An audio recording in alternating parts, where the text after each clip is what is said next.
Hello, नमस्ते। कैसे आप सब। आज की हमारी कहानी है माँ का हक। शुरू करने से पहले please do subscribe my channel. चलिए दोस्तों, कहानी शुरू करते हैं। सुबह सुबह रसोई में बर्तनों की खनक चल रही थी। रमा चाय बनाते हुए सोच रही थी कि क्या काम पहले करना है। इतने में ही माया जी, रमा की सास, अंदर आई और रमा से बोली, रमा सुन, परसों हमारी चंचल, रमा की बेटी, को देखने लड़के वाले आ रहा है। तू जरा घर की साफ सफाई देख लेना और खाने में क्या क्या बनना है वो भी देख लेना। रमा ने जैसे ही उनकी बात सुनी, पल भर को रुकी ही नहीं थी कि पीछे से राजेंद्र, रमा का पति, की आवाज़ आई, हाँ और चंचल को भी बता देना तैयार है। फिर रमा ने हैरानी से पूछा, मम्मी जी ये क्या बात हुई कि चंचल को देखने लड़के वाले आ रहे हैं और आप लोगों ने मुझसे पूछा तक नहीं, आप बता रहे हो। फिर माया जी लापरवाही से बोली, अरे तुमको क्या पूछना और क्या बताना, हम क्या तेरी बेटी का बुरा चाहते हैं। रमा का दिल जैसे बैठ गया। फिर वो बोली, मैंने कब कहा कि आप उसका बुरा चाहते हैं मम्मी जी। मैं तो बस ये कह रही हूँ कि क्या मेरा उस पर कोई हक नहीं है, क्या मैं उसकी माँ नहीं।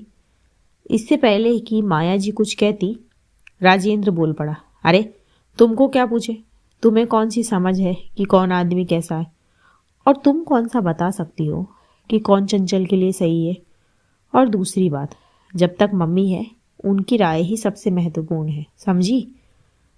ये शब्द रमा के दिल पर हथौड़े की तरह लगे।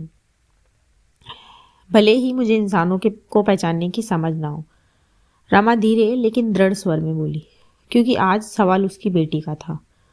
पर मेरी बेटी के लिए क्या सही है और क्या नहीं, ये मुझसे बेहतर कोई नहीं बता सकता, क्योंकि एक माँ हमेशा अपने बच्चे के लिए सबसे अच्छा चुनती है।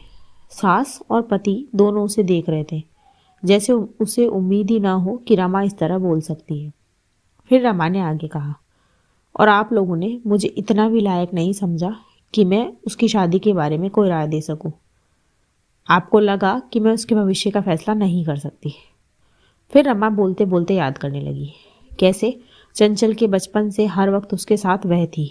बुखार हो, स्कूल का कोई प्रोजेक्ट हो, उसका कोई डर हो, हर बार उसकी गोद ही चंचल का सहारा बनी।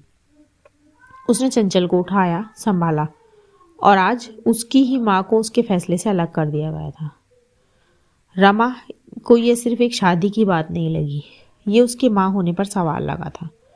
फिर रमा मजबूत स्वर में बोली, एक बात साफ साफ सुन लीजिए, ये फैसला कि चंचल का जीवन साथी कौन बनेगा, ये फैसला आप लोग अकेले तो नहीं कर सकते। फिर माया जी आंखें तरेर कर बोली, क्या मतलब, क्या कहना चाहती हो तुम। फिर रमा ने सीधा सा जवाब दिया, मतलब ये कि मैं चंचल की माँ हूँ, और जो लड़की कल इस घर से विदा होगी ना, उसका हर कदम, हर डर, हर उम्मीद सबसे पहले मैं समझती हूँ। इसीलिए उसके जीवन के इतने बड़े फैसले में मेरा अधिकार, मेरी बात अनदेखी नहीं की जा सकती। फिर राजेंद्र गुस्से में बोला, तुम हद पार कर रही हो रमा।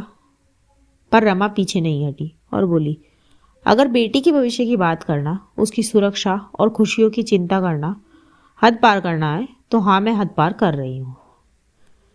और रमा शांत स्वर में आगे बोली, शादी सिर्फ उम्र देखकर नहीं होती, दिल देखकर, स्वभाव देखकर, समझ देखकर तय होती है।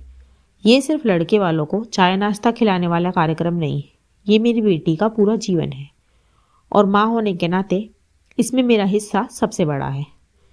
ये सब बातें चंचल ने दरवाजे के बाहर खड़ी होकर सुन ली थी।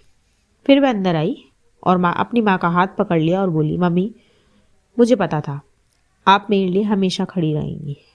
फिर चंचल अपने पिता और दादी से बोली, आप दोनों मुझे प्यार करते हो ये मैं जानती हूँ, पर मेरी जिंदगी का फैसला मेरी माँ के बिना ये कैसे हो सकता है। मेरी पसंद नापसंद, मेरी खुशियाँ सबसे पहले मेरी माँ जानती है। अब राजेंद्र निरुत्तर हो गया और माया जी भी चुप, क्योंकि पहली बार उन्हें लगा कि शायद रमा गलत नहीं थी।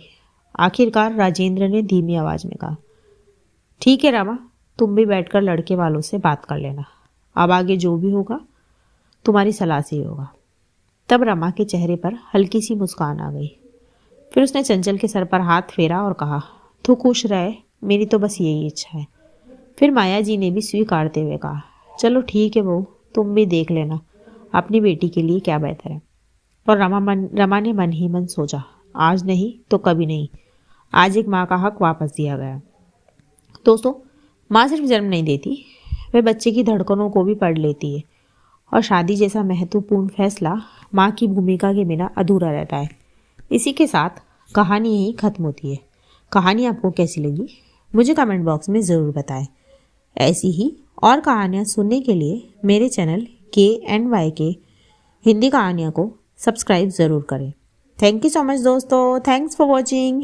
Do like, share and subscribe my channel. मिलते हैं अगली कहानी के साथ अगली बार। थैंक